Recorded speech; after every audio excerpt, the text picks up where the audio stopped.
എല്ലാവർക്കും ദേവികാസ് കിച്ചൺ റെസിപ്പീസിലേക്ക് സ്വാഗതം.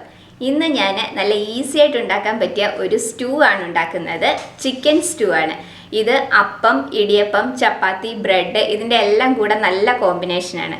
ഉണ്ടാക്കുവാനും നല്ല ഈസിയാണ്, നല്ല ടേസ്റ്റി ആയിട്ടുള്ള ഒരു സ്റ്റൂ ആണ്. അപ്പം നമുക്ക് എങ്ങനെയാണ് ഈ ചിക്കൻ സ്റ്റൂ ഉണ്ടാക്കുന്നതെന്ന് നോക്കാം. നമുക്ക് ചിക്കൻ സ്റ്റൂ ഉണ്ടാക്കാം. അതിന് വേണ്ടിയിട്ട് ഞാനിവിടെ ചെറിയൊരു കഷ്ണം ഇഞ്ചി ചെറുതായിട്ടൊന്ന് ചോപ്പ് ചെയ്തെടുത്തിട്ടുണ്ട്. അതുപോലെ തന്നെ 3 കഷ്ണം വെളുത്തുള്ളി ചെറുതായിട്ടൊന്ന് ചോപ്പ് ചെയ്തെടുത്തിട്ടുണ്ട്. പിന്നെ ഞാനിവിടെ പച്ചമുളകാണ് എടുത്തിരിക്കുന്നത്. 3 പച്ചമുളക് നീളത്തിലൊന്ന് കീറി എടുത്ത് വെച്ചിട്ടുണ്ട്. പിന്നെ നമുക്ക് എരിവ് കൂടുതൽ വേണമെങ്കിൽ അതിനനുസരിച്ച് ചേർക്കാം. അപ്പം നമ്മൾ സ്റ്റൂവിലേക്ക് പച്ചമുളകും കുരുമുളകുമാണ് എരിവിന് വേണ്ടിയിട്ട് ചേർക്കുന്നത്. ഇനി ഞാനിവിടെ സവാളയാണ് എടുത്തിരിക്കുന്നത്. 2 മീഡിയം സൈസിലുള്ള സവാള ചെറുതായിട്ടൊന്ന് അരിഞ്ഞെടുത്ത് വെച്ചിട്ടുണ്ട്. പിന്നെ ഞാനിവിടെ കുറച്ച് കറിവേപ്പിലയും കൂടെ എടുത്തിട്ടുണ്ട്. അപ്പോൾ ഇതെല്ലാം നമുക്കിനി ഒന്ന് വഴറ്റിയെടുക്കണം. അതിന് വേണ്ടിയിട്ട് ഒരു പാൻ ചൂടാവാനായിട്ട് വെച്ചിട്ടുണ്ട്. പാൻ ചൂടായി കഴിയുമ്പോൾ അതിലേക്ക് നമുക്ക് വെളിച്ചെണ്ണ ഒഴിച്ചു കൊടുക്കാം. 1 ടേബിൾ സ്പൂണോളം വെളിച്ചെണ്ണ ഒഴിച്ചു കൊടുത്തിട്ടുണ്ട്. അതിലേക്ക് ചെറിയൊരു കഷ്ണം ബേ ലീഫ്, ചെറിയൊരു കഷ്ണം പട്ട, 3 ഏലയ്ക്ക, 4 ഗ്രാമ്പു, ഇത് ഇത്രയും ചേർത്ത് കൊടുത്തിട്ട് ഈ സ്പൈസസ് എല്ലാം ചെറുതായിട്ടൊന്ന് മൂപ്പിച്ചെടുക്കാം. ഇനി ഇതിലേക്ക് നമ്മൾ ചോപ്പ് ചെയ്ത് വെച്ചിരിക്കുന്ന ഇഞ്ചിയും വെളുത്തുള്ളിയും ചേർത്ത് കൊടുക്കാം. അപ്പോൾ ഇഞ്ചിയും വെളുത്തുള്ളിയും ചേർത്തിട്ട് ഇത് ചെറുതായിട്ടൊന്ന് മൂപ്പിച്ചെടുക്കാം. ഒരുപാട് അങ്ങ് ബ്രൗൺ കളർ ആവുകയൊന്നും വേണ്ട, ചെറുതായിട്ടൊന്ന് മൂത്ത് വന്നാൽ മതി. ഇതിലേക്ക് നമ്മൾ പച്ചമുളകും കൂടെ ചേർത്ത് കൊടുക്കാം. അപ്പം പച്ചമുളക് നീളത്തിൽ കീറിയിടുന്നതിന് പകരം റൗണ്ടിൽ അരിഞ്ഞിട്ട് വേണമെങ്കിലും ചേർത്ത് കൊടുക്കാം. അപ്പോൾ ഇത് ചെറുതായിട്ടൊന്ന് മൂത്ത് വരട്ടെ. ഇതിലേക്ക് കുറച്ച് കറിവേപ്പിലയും കൂടെ ചേർത്ത് കൊടുക്കാം. അപ്പോൾ ഇത് ചെറുതായിട്ടൊന്ന് മൂത്ത് വന്നതിന് ശേഷം വേണം നമുക്കിതിലേക്ക് സവാള ചേർത്ത് കൊടുക്കാനായിട്ട്.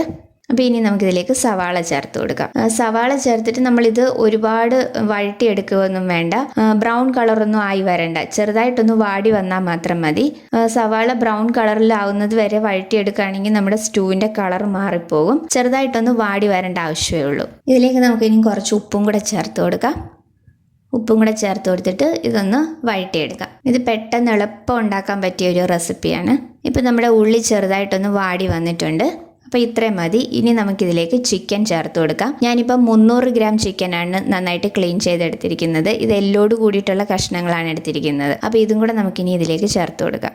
അപ്പോൾ ചിക്കനും കൂടെ ചേർത്തിട്ട് നന്നായിട്ട് ഇതൊന്ന് വഴറ്റിയെടുക്കാം. നന്നായിട്ടൊന്ന് വഴന്ന് വന്നു കഴിയുമ്പോൾ നമ്മുടെ ചിക്കൻ്റെ ഈ കളറൊന്ന് ചേഞ്ചായി നല്ലൊരു വൈറ്റ് കളറായി വരും. അതുവരെ നമ്മളിതൊന്ന് വഴറ്റിയെടുക്കണം. അതിനുശേഷമാണ് നമ്മളിതിലേക്ക് തേങ്ങാപ്പാൽ ഒഴിച്ചു കൊടുക്കുന്നത്. അപ്പോൾ എല്ലോട് കൂടിയിട്ടുള്ള കഷ്ണങ്ങളാണെങ്കിലാണ് നല്ല ഒരു ടേസ്റ്റ് കിട്ടുന്നത് നമ്മുടെ സ്റ്റൂവിന്. അതുപോലെ തന്നെ ചെറിയ കഷ്ണങ്ങളായിട്ട് കട്ട് ചെയ്യുന്നതായിരിക്കും നമ്മുടെ സ്റ്റൂവിന് കുറച്ചും കൂടെ നല്ലത്. അപ്പോൾ ഇത് നന്നായിട്ട് വഴന്ന് വന്നു കഴിയുമ്പം ഇതിൻ്റെ കളർ ഒന്ന് ചേഞ്ച് ആയി വന്നിട്ടുണ്ട്. ഇപ്പോൾ അത് ചെറിയൊരു വൈറ്റ് കളറിലായി വന്നിട്ടുണ്ടല്ലോ. അപ്പോൾ ഇതുപോലെ ഒരു വൈറ്റ് കളറിലായി വരുന്നത് വരെ നമ്മളിതൊന്ന് വഴറ്റിയെടുക്കണം. ഇപ്പോൾ ആ ചിക്കനിൽ നിന്ന് തന്നെ കുറച്ച് വെള്ളവും ഇറങ്ങിയിട്ടുണ്ട്. അപ്പോൾ ഇനി നമുക്കിതിലേക്ക് പൊട്ടറ്റോയും ക്യാരറ്റും ചേർത്ത് കൊടുക്കാം. ഞാനിപ്പം മീഡിയം സൈസിലുള്ള ഒരു പൊട്ടറ്റോ എടുത്തിട്ടുണ്ട്. അതുപോലെ തന്നെ ചെറിയ ഒരു ക്യാരറ്റും എടുത്തിട്ടുണ്ട്. 2 ക്യൂബ്സ് ആയിട്ടാണ് കട്ട് ചെയ്തെടുത്തിരിക്കുന്നത്. അപ്പോൾ ഈ പൊട്ടറ്റോയും ക്യാരറ്റും നമുക്കിനി ഇതിലേക്ക് ചേർത്ത് കൊടുക്കാം.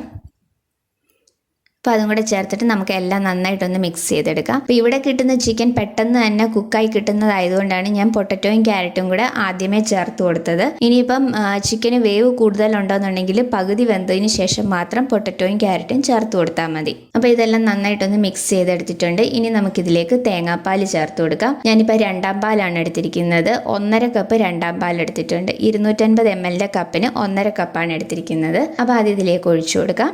ഒഴിച്ചു കൊടുത്ത് നന്നായിട്ടെല്ലാം ഒന്ന് മിക്സ് ചെയ്തെടുക്കുക. അപ്പോൾ ഈ 2ാം പാലിലാണ് നമ്മളുടെ ചിക്കനും പൊട്ടറ്റോയും ക്യാരറ്റും എല്ലാം നമ്മൾ വേവിച്ചെടുക്കുന്നത്. ഇങ്ങനെ 2ാം പാലിൽ കുക്ക് ചെയ്തെടുക്കുമ്പോഴായിരിക്കും നമ്മുടെ സ്റ്റൂവിന് നല്ലൊരു ടേസ്റ്റ് ഉണ്ടാവുക. അപ്പോൾ ഇത് നന്നായിട്ടെല്ലാം ഒന്ന് മിക്സ് ചെയ്തെടുത്തിട്ടുണ്ട്. ഇതിനി നമുക്ക് അടച്ചു വെച്ച് നന്നായിട്ടൊന്ന് തിളച്ച് വരാൻ വേണ്ടിയിട്ട് വെക്കാം. നന്നായിട്ടൊന്ന് തിളച്ച് വന്നതിന് ശേഷം നമുക്കിതിലേക്ക് കുരുമുളക് പൊടിയും ഗരം മസാലപ്പൊടിയും ചേർത്ത് കൊടുക്കാം. ഇനി നമുക്കിതൊന്ന് തുറന്ന് നോക്കാം. അപ്പോൾ ഇത് നന്നായിട്ടൊന്ന് തിളച്ച് വന്നിട്ടുണ്ട്. അപ്പോൾ ഇനി നമുക്കിതിലേക്ക് കുറച്ച് കുരുമുളക് പൊടിയും കുറച്ച് ഗരം മസാലപ്പൊടിയും കൂടെ ചേർത്ത് കൊടുക്കാം. ഇതിലേക്ക് ഞാൻ 1/2 ടീസ്പൂൺ കുരുമുളക് പൊടി ചേർത്ത് കൊടുക്കുകയാണ്. ചെറിയ തരിയായിട്ട് പൊടിച്ചെടുത്താണ്. 1/4 ടീസ്പൂൺ ഗരം മസാലപ്പൊടിയും കൂടെ ചേർത്ത് കൊടുക്കുകയാണ്.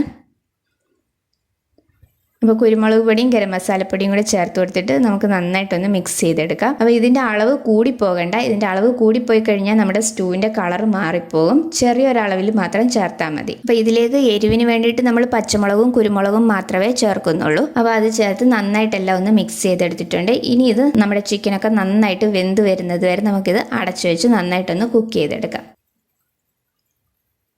അപ്പോൾ ഇനി നമുക്കിതൊന്ന് തുറന്ന് നോക്കാം. അപ്പോൾ നമ്മുടെ ചിക്കനൊക്കെ നന്നായിട്ട് വെന്ത് വന്നിട്ടുണ്ട്. ഞാനപ്പോൾ ഇടയ്ക്ക് തുറന്നിട്ട് കുറച്ച് ഉപ്പിൻ്റെ കുറവുണ്ടായിരുന്നു, കുറച്ച് ഉപ്പും കൂടി ഇട്ട് കൊടുത്തിട്ടുണ്ടായിരുന്നു. അപ്പോൾ ഇനി നമുക്ക് ഒരു 3-4 കഷ്ണം പൊട്ടറ്റോ ചെറുതായിട്ടൊന്ന് ഉടച്ച് ചേർക്കാം, നമ്മുടെ കറിക്ക് കുറച്ചൊരു തിക്നെസ് കിട്ടാൻ വേണ്ടിയിട്ട്. അപ്പോൾ ഇതിന് പകരം നിങ്ങൾക്ക് വേണമെങ്കിൽ കോൺഫ്ലവറോ അല്ലെങ്കിൽ മൈദയോ കുറച്ച് വെള്ളത്തിലൊന്ന് കലക്കിയതിന് ശേഷം ഒഴിച്ചു കൊടുത്താലും മതി, നമ്മുടെ കറിക്ക് ഒരു തിക്നെസ് കിട്ടാൻ വേണ്ടിയിട്ട്. പക്ഷെ അതിൻ്റെ ആവശ്യമില്ല. ഒരു 3-4 കഷ്ണം പൊട്ടറ്റോ ഒന്ന് ഉടച്ച് ചേർക്കുമ്പോൾ തന്നെ നമ്മുടെ കറിക്ക് ആവശ്യത്തിനുള്ള ആ ഒരു തിക്നെസ് കിട്ടും. അപ്പോൾ പൊട്ടറ്റോ ഒന്ന് ഉടച്ച് ചേർത്തിട്ടുണ്ട്. അപ്പോൾ ഇതെല്ലാം നന്നായിട്ടെല്ലാം ഒന്ന് മിക്സ് ചെയ്തെടുക്കാം. നല്ല ഈസി ആയിട്ട് ഉണ്ടാക്കാൻ പറ്റിയ ഒരു സ്റ്റൂ ആണിത്. അപ്പോൾ ഇനി ഞാൻ ഇതിലേക്ക് ലാസ്റ്റായിട്ട് കുറച്ച് കുരുമുളക് പൊടിയും കൂടെ ചേർത്ത് കൊടുക്കുന്നുണ്ട്. 1/4 ടീസ്പൂൺ കുരുമുളക് പൊടി ചേർക്കുന്നുണ്ട്. അതുപോലെ തന്നെ 1/4 ടീസ്പൂൺ ഗരം മസാലപ്പൊടിയും കൂടെ ചേർത്ത് കൊടുക്കുന്നുണ്ട്. അപ്പോൾ നമ്മൾ ഇതുപോലെ ലാസ്റ്റ് ഒരു ഇത്തിരി കുരുമുളക് പൊടി, ഇത്തിരി ഗരം മസാലപ്പൊടിയും കൂടെ ചേർത്ത് കൊടുക്കുകയാണെങ്കിൽ നമ്മുടെ കറിക്ക് നല്ലൊരു ടേസ്റ്റ് ആയിരിക്കും. അതിനാണ് അങ്ങനെ ചേർത്തത്. അപ്പോൾ അതും കൂടെ ചേർത്ത് നന്നായിട്ടെല്ലാം ഒന്ന് മിക്സ് ചെയ്തെടുത്തിട്ടുണ്ട്. അപ്പോൾ നമ്മളുടെ കറിക്ക് ആവശ്യത്തിനുള്ള ഒരു തിക്നെസ്സും കിട്ടിയിട്ടുണ്ട്. അപ്പോൾ ഇനി നമുക്കിതിലേക്ക് 1/4 പാല് ചേർത്ത് കൊടുക്കാം. അപ്പോൾ ഞാൻ 1/2 കപ്പ് നല്ല കട്ടി തേങ്ങാപ്പാലാണ് ചേർത്ത് കൊടുത്തേക്കുന്നത്. അപ്പോൾ നമ്മൾ ഈ കട്ടി തേങ്ങാപ്പാൽ ചേർത്തതിന് ശേഷം പിന്നെ നമ്മളിത് തിളപ്പിക്കാൻ പാടില്ല. തിളപ്പിച്ച് കഴിഞ്ഞാൽ പിരിഞ്ഞു പോകും. അപ്പോൾ നന്നായിട്ടെല്ലാം ഒന്ന് മിക്സ് ചെയ്തതിന് ശേഷം നന്നായിട്ടൊന്ന് ചൂടായി വന്നാൽ മാത്രം മതി.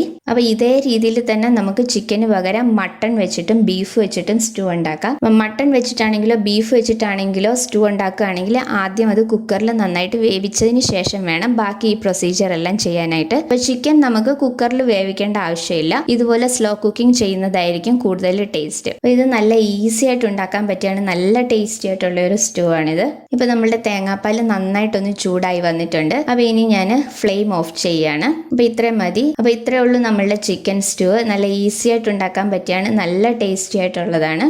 അപ്പൊ ഇനി ഞാൻ ഇതിലേക്ക് കുറച്ച് കാഷ്യൂ നട്ടും കൂടെ ഒന്ന് ഫ്രൈ ചെയ്തിടുന്നുണ്ട്. അത് ഓപ്ഷനിലാണ്, ഇഷ്ടമുണ്ടെങ്കിൽ മാത്രം ചേർത്താൽ മതി. അപ്പൊ ഞാൻ കുറച്ച് കാഷ്യൂ നട്ടും കൂടി ഇതിലേക്ക് ഫ്രൈ ചെയ്ത് ചേർക്കുകയാണ്. അപ്പൊ അതിന് വേണ്ടിയിട്ട് ഒരു പാൻ ചൂടാവാൻ വെച്ചിട്ടുണ്ട്. അതിലേക്ക് ഞാൻ 1 ടീസ്പൂൺ നെയ്യാണ് ചേർത്ത് കൊടുക്കുന്നത്.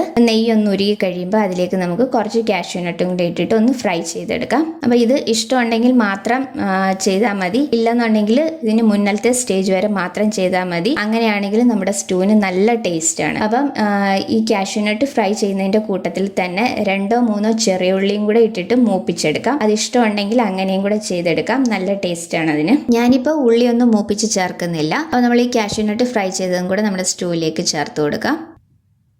അപ്പോൾ അതും കൂടെ ചേർത്തിട്ട് നമുക്ക് എല്ലാം നന്നായിട്ടൊന്ന് മിക്സ് ചെയ്തെടുക്കാം. അപ്പോൾ ഇത്രയേ ഉള്ളൂ നമ്മളുടെ ചിക്കൻ സ്റ്റൂ. നല്ല ഈസി ആയിട്ട് ഉണ്ടാക്കിയെടുക്കാൻ പറ്റുന്നതാണ്, നല്ല ടേസ്റ്റി ആയിട്ടുള്ള ഒരു സ്റ്റൂ ആണ് ഇത്. അപ്പം, ഇടിയപ്പം, ചപ്പാത്തി, ബ്രെഡ് ഇതിൻ്റെ എല്ലാം കൂട്ടത്തിൽ നല്ല കോമ്പിനേഷൻ ആണ്. അപ്പോൾ എല്ലാവരും ഇതൊന്ന് ട്രൈ ചെയ്ത് നോക്കണം. ട്രൈ ചെയ്തിട്ട് നിങ്ങളുടെ ഫീഡ്ബാക്ക് എനിക്ക് കമൻസിലൂടെ അറിയിക്കണം. അപ്പോൾ വീഡിയോ ഇഷ്ടമായിട്ടുണ്ടെങ്കിൽ ലൈക്ക് ചെയ്യാനും ഷെയർ ചെയ്യാനും സബ്സ്ക്രൈബ് ചെയ്യാനും മറക്കരുത്. അടുത്ത വീഡിയോയിൽ വേറൊരു നല്ല റെസിപ്പി ആയിട്ട് കാണാം. താങ്ക്